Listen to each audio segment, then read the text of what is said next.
Welcome to Bridge the Atlantic. We are your hosts, Ross Barber and Marcio. And today on the show we have singer-songwriter Tam with us. Hey Tam, how's it going? Hello, how are you? We're good. Things are good. I'm good. Man. Very awesome. Good. Now, obviously I know you, Tam, but for everyone who doesn't know you, I think I do, can you tell us 3 things about yourself that everyone should know? Yes, I can. I am an Australian citizen, and I was born in Australia, and I now live in New York City, and I've been here for about three years, 3.5 years, and I record songs in my apartment. And so my first EP that's going to be coming out is called The Apartment Sessions, and yeah, there we go, 3 things. How'd you come up with that title? I'm being an idiot.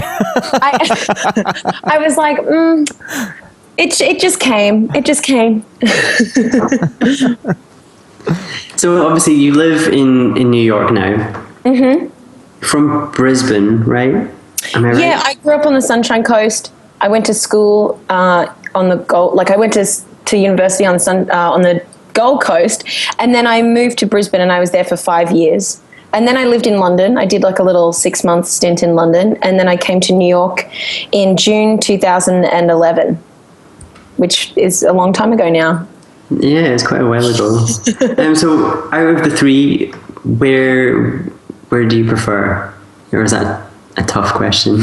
That's a tough question. I have bouts of like missing Australia so much. And, you know, New York is such a great city to do stuff in. Like this is the kind of city where you could say to someone, "Oh, I want to do this," and they're like, "Yeah, that's great, do it, yeah," and everyone gets behind it. You know, in Australia, it's a little different. I don't think I could have gotten this apartment sessions thing up and running in Australia as well as what I could have done here. So to promote the EP, I'm playing in people's apartments, and so I trek, like I've got one tomorrow in Astoria in Queens, and I play sort of all over New York City in people's apartments. And I don't think, that's something that the people hear like, yeah, that's awesome. Yeah. Playing in people's apartments. Wow. They get right into it. Like they get really excited about it, but I don't think that's something that I could. I did accent training. Wow, man! We're gonna have to hear some more of those. I have a few. I'm really trying to perfect my New York accent. Actually, my friend told me this really funny story the other day. She was on the subway, and there were these 2 like big construction dudes, because there's a lot of construction happening downtown, and these 2 dudes, and they were talking about a book. And one guy was saying, yeah, I bought this book for my kid. It's like the weather book with food in it. I don't know what it's called. Like the weather with pizza and meatballs. And the other guy's like, and the other guy's like, what, you mean like cloudy with a chance of meatballs? Is that the book you're talking about? And it was they were so loud, and it was so... And so Italian. So Italian-American, we can be honest here. Yeah, it was so funny. So there's quite a few funny accents flying around. I also, in the first like couple of months of moving here, I did a little bit of work as a session vocalist, and I ended up in a studio all the way out in Long Island, and the guy... It sounds like when you're on like a talk show and you're like, in Long Island, and cues like the Long Island, Long Island, Long Island, tell us about it. But the accents are just so different. It's not even an hour away where we drove to, and the accents are just so different to the rest of the city. So I was singing this song, and the guy buzzes through on the other side of the glass, and he's like, "Oh, can you sing a little softer?" And I said, "What?" Sorry, I don't know. Softer. Sing what? And he's like, "I want you to sing a little softer. I want you to sing softer." And I'm like, "I don't know what you're saying." What? Softer. I need you to sing a little softer. And I was like, "Oh, softer." Like, you should have just said so. I got it. All right. Okay. All right. So yeah, the accents here, they're still amusing. I've been here for 3.5 years, and it's still incredibly amusing. Yeah, I love accents. I'm completely fascinated by accents. I find myself, if anyone sounds any different than me, I find myself just like watching them and listening to how they speak, not really listening to what they're saying. Like right now, I'm not really listening to what you're saying. I'm just admiring your accent. Just kidding. Oh, I love it. I really do. It's the only reason I'm friends with Ross whatsoever. What's that? But do you find when you listen to people with accents that sometimes you might start talking like them? Yeah, like you pick up a bit on it. You pick up some terminology and some way of saying things. Yeah. Well, Marcio tries to do a Scottish accent, but it's not too great. It's perfect. This is exactly how they sound. But I can only say the word Scottish. Scottish! That's all I can say. You need some groundskeeper Willie quotes in there. Yeah. He has some great lines. Yeah. Yeah, this is true. I'm a huge fan of The Simpsons. So. Yeah. So you used to be a vocal coach and are you still a vocal coach? I am, yes. You are, but you used to work with children. Yes, I used to. I still do work with some children. So this might be controversial. Just not 120 of them a week. I was teaching quite a lot. I had a really full schedule. Oh, that's all. just a ton of kids. But I sort of scaled that back a bit to, do some better work or do different work and not be surrounded by children 24 hours a day. Right. It wasn't 24 hours a day. But, I don't think so. Unless you were sleeping with Marcio, which then we have to get into the whole other questioning, and that becomes a whole other show. Yeah, that becomes an issue for the authorities and not us. Yeah. Oh, okay, let's move away from that. I'm so uncomfortable right now. Yeah, me too. Change of topic.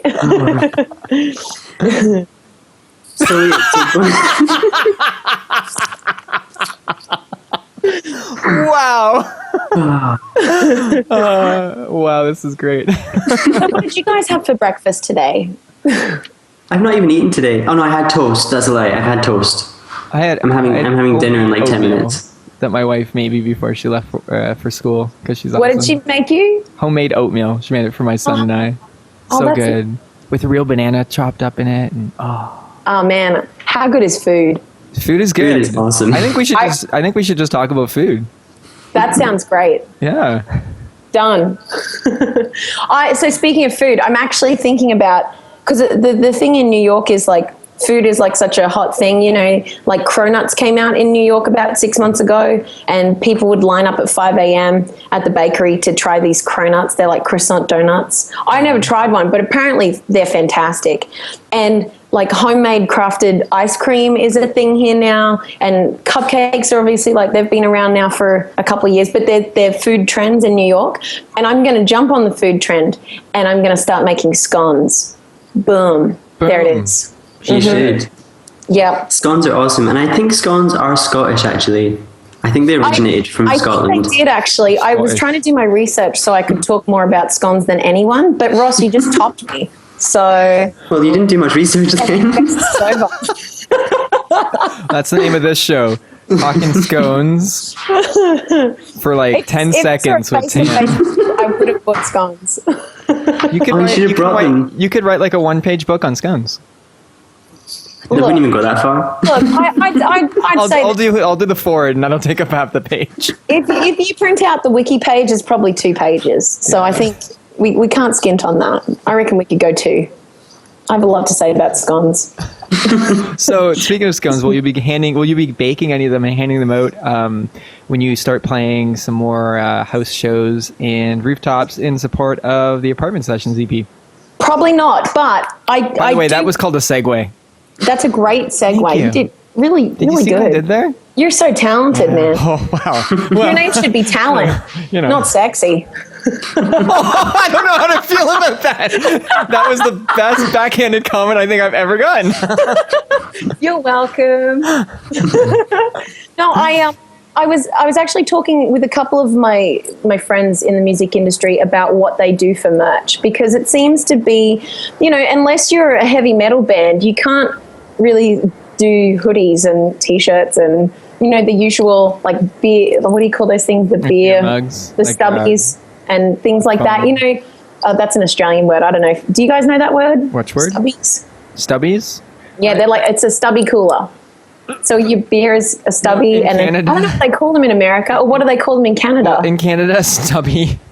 I'm sorry, but Oh, we're gonna go somewhere with this, aren't we? It's synonymous with something completely different. I will allow our viewers and listeners to Google or search that online and come to their own conclusions. I'm guessing at their own risk. It sounds like it's not. Yeah, so maybe not work. We do not recommend, but. Oh, Well, what would you call them? Like beer cozies or something? yeah, beer cozies and something like that, I guess. So unless you're a metal band or like like a dude band, there's I'm trying to think of like creative ways to go with merch options for so what are some of the ideas?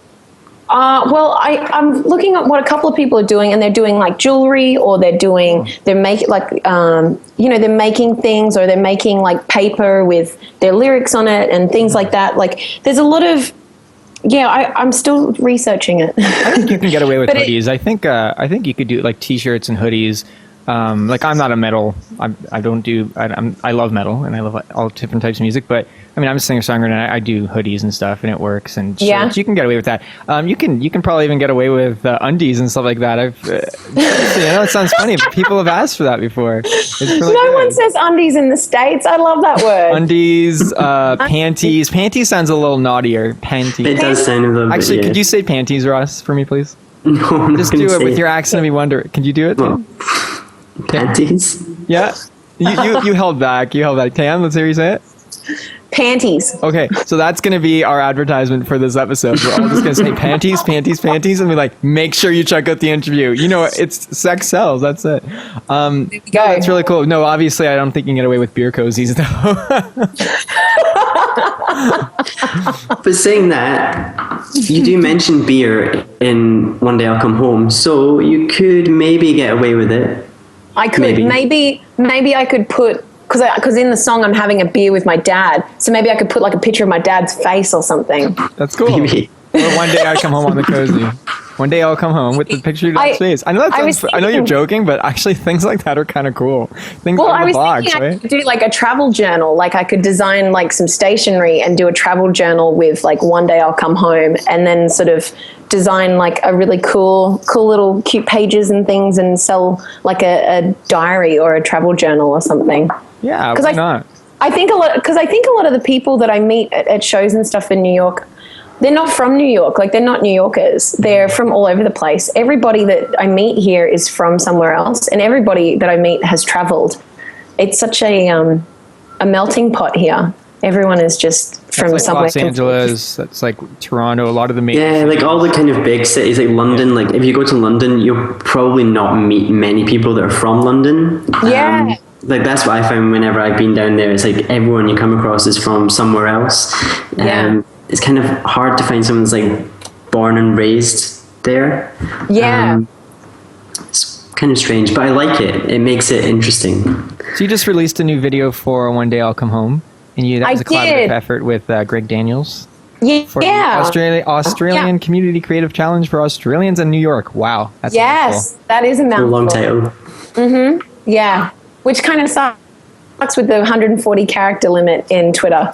So you've got to kind of condense it down. Yeah, we had to Bridge the Atlantic was one character too long for Twitter. That's why we're Bridge_Atlantic. Yeah. Yeah. Damn it. The underscore though. I thought that was clever. I thought that was really clever. Yeah, it's like a bridge. The underscore. Yeah, we totally meant that, Ross. That was the plan. That was the plan all along. It was. Yeah. That's what I thought. No. It is. You got it. You're the only one who got it. Yes. No, I saw the video. I really like it, and it's really interesting. I find how you not only obviously made a piece of art that's a music video, but it also doubles as kind of like an advertisement, I guess, for the fact that you're doing these rooftop and house shows. Which Ross and I were talking before this interview. We were talking about how I think that's great. It's honest. It's not like you're trying to manipulate anyone. You're just kind of putting two in one. That's what I thought was really cool. Yeah, it was funny because we were looking for places to film, and obviously this was just one day of shooting the whole video, and we sort of had like a schedule in place of places that we wanted to sort of get in New York, and then it was okay. Well, we've got it. We need to shoot on a rooftop, and we were going to shoot on my rooftop, and it was just supposed to be like the rooftop didn't actually have anything on it. It was just black and it wasn't set up. And then a couple of days before the shoot, my landlord's, I bumped into him and he was like, oh, you know, you should check out the roof. We've got some construction going on up there. And I was like, oh no, we're not gonna be able to do this shoot. I've told all these people to come to this gig, and you know, and then we went up there on the day and it was all, it had been decked. It had, like, all the walls were up. It looked incredible. I was so happy with how the rooftop looked, because underneath it is just black, like gravel, sort of nothing too exciting. And it was all decked out with wood. It looked really nice. We had fairy lights and blankets and fabulous looking people. And it was really lovely. I was really happy with it. What are fairy lights? You don't know what fairy lights are? No. Like Christmas fairy lights. Oh, you mean Christmas lights? We call them fairy lights. I mean fairy lights. Okay. What do they call? Is that what you call them? Christmas lights. Oh, okay. Well, it's not as fun. I prefer fairy lights. I'm going to start calling it that. I've always known them as fairy lights. Oh, languaging. No. It's weird because, like, all our countries are similar in so many ways, but then there's so many ways that, like, we're just so different. But I think Australia is probably the most drastically different in terms of the kind of things that you guys say. Mm-hmm. That you've got so many words for things that are just, you say them to someone that's not from Australia and we have no idea what you're talking about. Yeah, that happened actually. We were talking about that the other week. A friend of mine said, she put a whole sentence of Australian words together and said it to an American, and the American was just, I don't really know what you were saying. And she said something like, I'm going to chuck on my boardies and my thongs and go out for a dip in the surf, the Starvey. And it was like, we don't, I mean, I understood it. I was like, yeah, cool. Sounds good. You can be our Australian translator next time we have I could. There are a lot of words that we just make stuff up. We make stuff up, like, and we blur out words together. So there's a song where these guys say what's scan on, and they spell it SCARNON, scanon, and that's what's going on. And so my brother and I will text each other and it'll be like scanon ? So you guys are are the country that's destroying the English language. I'm just kidding. Absolutely. Hey, at least we all have the metric system in common here. Ross and I were just discussing this. How America, I love Americans. I love people everywhere. God bless America. Americans are, I think, one of only 2 countries in the entire world that have not switched to the metric system yet. We're all here, guys. Meet us here. It's a great place. Metric system makes things so much easier. 0 to 100 makes so much sense. 0 is freezing. 100 degrees Celsius is boiling point. So simple.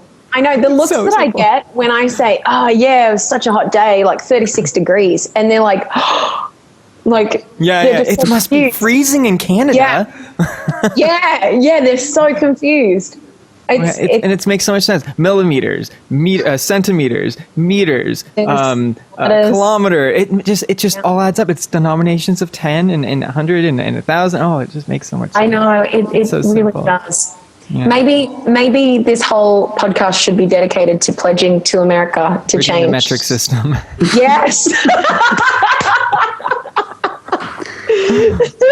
We're getting so many ideas on this show. I know. Right. This show is so self-aware. It's about the show. You know what I mean? Bridgie Atlantic, the show about the show. It's kind of like Seinfeld, the show about nothing. This is a show about the show. So. Yes, I'm feeling that. So you've been playing a lot of unusual venues then. You've been doing some really different kind of things. Has there been any strange occurrence or anything unusual that sticks out in your mind?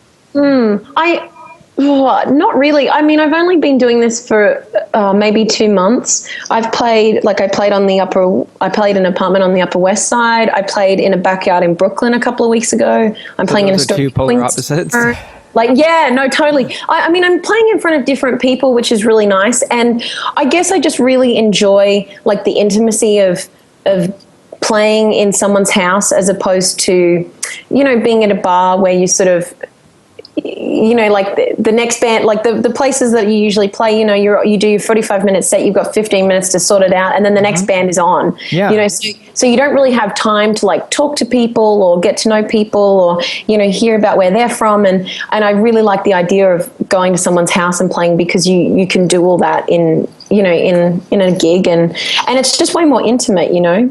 And you can talk to people, and it's less pressure for me as well, I find. I get so nervous when I have to play like bars and things like that. And my last gig, I was so nervous. I had to take my shoes off because my feet were sweating. Like I could feel my feet like squishing around in my shoes, and I was like, and I just finished the first song. You know. Yeah, and I just finished the first song, and I was like, okay, guys, I'm really nervous. I'm going to take my shoes off. All right. It was pretty funny. So yeah, there's nothing. I mean, I find that the shows in people's houses are just more intimate, and I don't know, I guess people feel more inclined to ask you questions and to talk to you, whereas at a bar, it's, you know, people won't like, they'll say, oh, hey, or I liked your set, but they don't sort of sit down and want to chat, whereas like I think being in a home or in someone's place brings that together a bit more. Yeah. I was pitched the idea to do like house shows. I think it was about a year or maybe even longer ago. Probably about a year ago, and you're not the first guest we've had on the show that is doing house shows and speaks amazingly high of it. So you're kind of pushing me to give it a shot, I think. You should. I'm actually playing one in Toronto or Toronto. No, you're not supposed to pronounce. You're not supposed to pronounce the last T. Isn't that right? I say Toronto. It depends on how properly you speak. I say Toronto. Some people say Toronto. Toronto. It's almost like a no N at the end. Toronto. It's really, we do a lot of us like we're talking about languages. we do kind of like lazy talk, not as proper as like the British, but you know, kind of they would say Toronto. Yeah, well, that's not the British accent. That was terrible. But Toronto. I wonder how many people we can offend on this show by doing such terrible accents. We've covered a lot. Toronto. I'm going to Toronto. Toronto. So what sort of advice would you give to aspiring musicians who are just starting out? And like you said, you felt like being in New York pushed you to actually, you know, do what you're doing because of the support and the kind of attitude that's around. What sort of advice would you give to aspiring musicians? I guess it just comes down to doing it and not talking about it, or not even not talking about it, but just do it. Like, just don't talk, just get it done. You know, like so many people talk up these ideas and then you bump into them and you're like, oh, how did that go? And they're like, oh no, I'm kind of business minded in a lot of ways, and I like to plan things and I like to list things. And so for me, like what's really helped me you know, turn this into something that could long-term be a career is just, you know, reading about, like there's so much material out there to read that's free. I've just finished reading the $150,000 music degree book. Wade Sutton and Rick Barker? Yeah. Yeah, I know Wade. Wade's a good guy. He like the information that they have is so fantastic. You just need to do what they say, and you can have a career. And obviously, like, you know, you need to really want to do it. Like, there's no point in sort of trying to do something if your heart's not in it. I think it's about the doing. Absolutely. You know? Yeah. Yeah, I agree. I mean, there's so many like facets to it, you know, like people are like, oh, you've got to be on top of your social media and make sure that your recordings are really up to scratch and make sure but it's like, you just need to do it every day and work out a system that gets you writing every day and, you know, exploring what you need to explore as an artist every day so that you're not, you know, so that you're up to date with it and that you can, keep producing stuff. You know what, it's different for every artist too, I think. Like for me, for example, writing every day doesn't work. You know, for some people that really works. For me, it's only when I'm inspired. You know what I mean? And that works for me. So it's like, I think it's also finding out what works for you. Yeah. And even if it isn't writing every day, like just doing something that like benefits your career. It doesn't necessarily have to be like writing every day to get good at your craft or whatever, but just doing something that that can propel you forward, and not letting yourself be, a victim of circumstance or whatever. Oh, I haven't done this because of this. Like, just get out and do it. Go out and find, like, if it's money, go out and find it. If it's time, go out and find it. I don't know, I guess it's like that no excuses BS, No, it's not BS. It's true. Don't have excuses. Yeah, like just do it, and be good to people along the way, create good relationships with people. I think that's also something that's really important is just, nurturing the relationships you have and being good to people. Well, have you ever heard of the triad that they I'm not sure who made this up, but it's made up of talent, money, and time. And if you're lacking in any of those, the other ones have to make up. So if you're lacking in talent and money, you have to spend a lot more time. Because most artists don't have money to come from.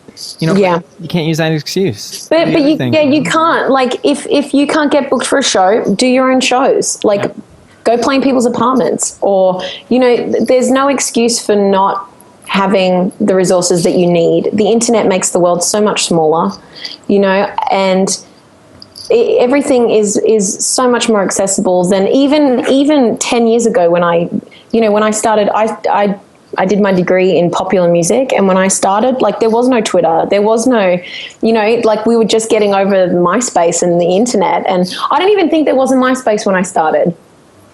But there's a Twitter now, though. Twitter now exists. Twitter. That's what we say. Twitter. ER is It's not TWITTA. That's the thing that I struggle with the most in living in America. And I spend a lot of time on the phone from my day job, and I talk to people all the time, and they don't understand me. I talk way too fast. No, I love it. I tease. I absolutely love it. I've had to curb my accent a bit, and I was talking to my sister the other day, and I said, well, what you've got to do, like, with your things, and she's like, your with your thing.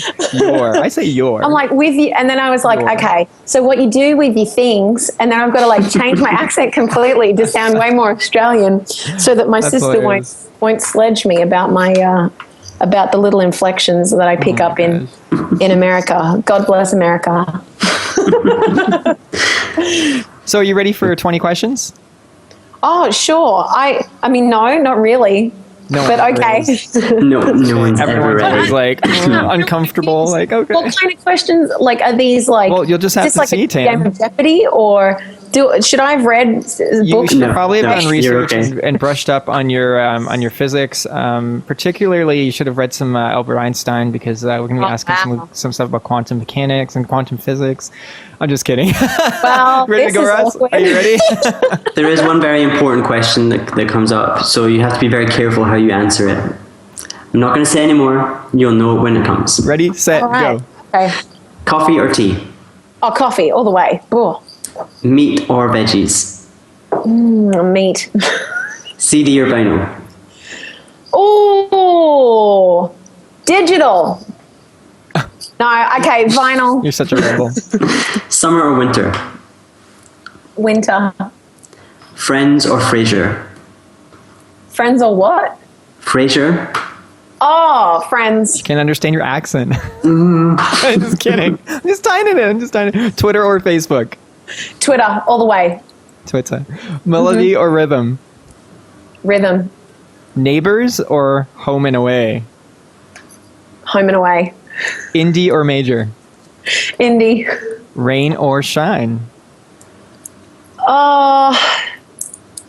Rain and shine. Can we do both? I like both. I like when they're mixed together. It's kind of pretty. You can't change the laws of the weather. Like, no, but when it's sunny like and winter, snow. Sun showers. I think they're pretty. Okay. Yeah, I agree, actually. London or New York? New York. Yoga or yogurt? Yoga. Did you see how much you pronounced that? So you I wanted to make sure that she knew what I was saying. Twerk or work?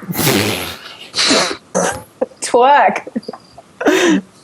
Bagels or waffles? Bagels, all the way. Michael Jackson or Michael Bolton? Michael Jackson, 100%. Sorry, Ross. Koalas or kangaroos? Kangaroos, because my parents had a pet one. Oh my god! Really? So, We'll talk so about that later. stereotypically Australian. I love it. Yeah. Ricky Gervais or Ricky Martin? Ricky Martin, because I think he's dating Ian Thorpe.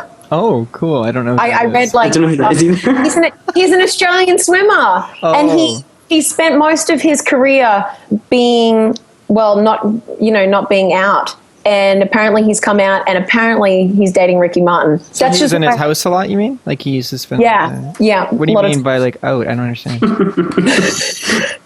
don't know what I mean? Is that like an He Australian? does know thing, either. or- I can't tell because this is an international conversation. Yeah, I know what it means. Okay, go ahead. Whale or kale? Oh, whale. Kale's so gross. You're breaking my vegan heart right now. You're from New York. You have to know like half of them are vegan. Yeah. Actually, that's more LA. Oh wow, I just generalized 2 cities. Oh my god. Oh, everyone hates us I now. know. Can we piss anyone else off? It's over. Let's talk about the Middle East. Okay, so plug. Bette Midler or the Riddler? The Riddler. And finally, this is an important question. Oh, dear. This is what Ross was referring to. It's a very important question. Actually, you know what? Don't think about it. It's your initial response. That's the right one. Ross or Marcio? Ross. Yes, Oh, finally, wow. someone said me. Wow, she knew. Just that was, she didn't even think about it. It was. I didn't it wasn't. have to, like, man. It wasn't even like I love Ross. It was oh my god, I hate Marcio so much. Obviously, it's Ross. That's how I took it. But you know what? I'm okay with that, Tam. I'm okay. Look, we just We're met. new. We But- still have to work on this Exactly. relationship. Once I meet you in Toronto, you know, it'll all be good. We'll be best friends. It'll be and like we'll Marcio's just and Ross. shit talk Ross the whole time. Well, it's fine because when I meet Tam, not Pam. Sorry. When you meet someone else, completely unrelated, Pam, they'll be best friends. No, I get Pam all the time. When I call people, in America, they just think I'm Pam. You know, I don't that's okay, get Ross. it. You don't need to learn our guests' names or anything. I mean, that's fine. Feels so No. bad. So, Deborah, could you tell us any music you've been listening to lately? Me? Oh, yes. Yes. And my name is Rebecca. No, I've I'm been sorry. listening to... I'm sorry, Becca. I always mess with that. I've been listening to Noah Gunderson. He's fantastic. He's touring at the moment. He's American. I've been listening to George Barnett. He's English. I think he's English.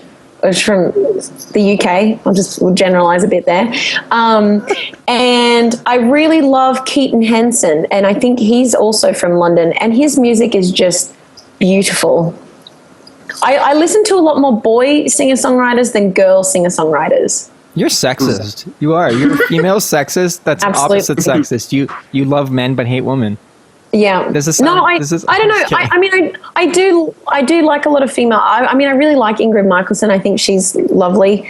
And I'd love to write with her. I think her songs are really cool.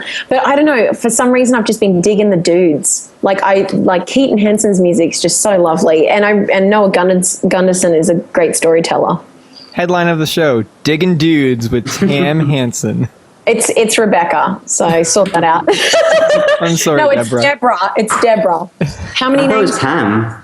Pam. Yeah. Cam. Pam. Debbie digs dudes. Who does our research? Someone really needs to, someone's getting fired. So, yeah, I wonder who that would be. Bridge the Atlantic. Ending careers. Can we fire ourselves? Is that a thing? Just Can the we next fire episode ourselves? is not even us. It's completely somebody like two completely. We'll do different hosts. puppets or something. We should actually. Hand puppets. Boom. So Tam, where can people find you online? You can find me at my fantastically designed website by Ross. It's www.allthingstam.com. And yeah, there's all You're the on news Twitter, and information. Facebook. And I'm on Twitter. Twitter's the same. It's All Things Tam. All Things and Tam. so's the Instagram, All Things Tam. And I think Facebook.com/All Things Tam. Perfect. Yeah, that's where it's All Things Tam. All, And by the way, All, my- things Deborah. My name is Ralph, not Ross. Ralph. Okay, good. All right. Thanks, Ralph. Thanks. You're welcome, Pam. Thanks for watching Bridge the Atlantic. If you like what you saw, make sure to like, favorite, and most importantly, subscribe so that you don't miss each week's episode. Click on the videos above us if you'd like to see more, and please feel free to leave us a comment letting us know what you think of the show. Follow us on Twitter, Instagram, and Facebook, and subscribe to us on iTunes so that you can listen to us on the go. Thanks again for being awesome, and we'll see you on next week's episode.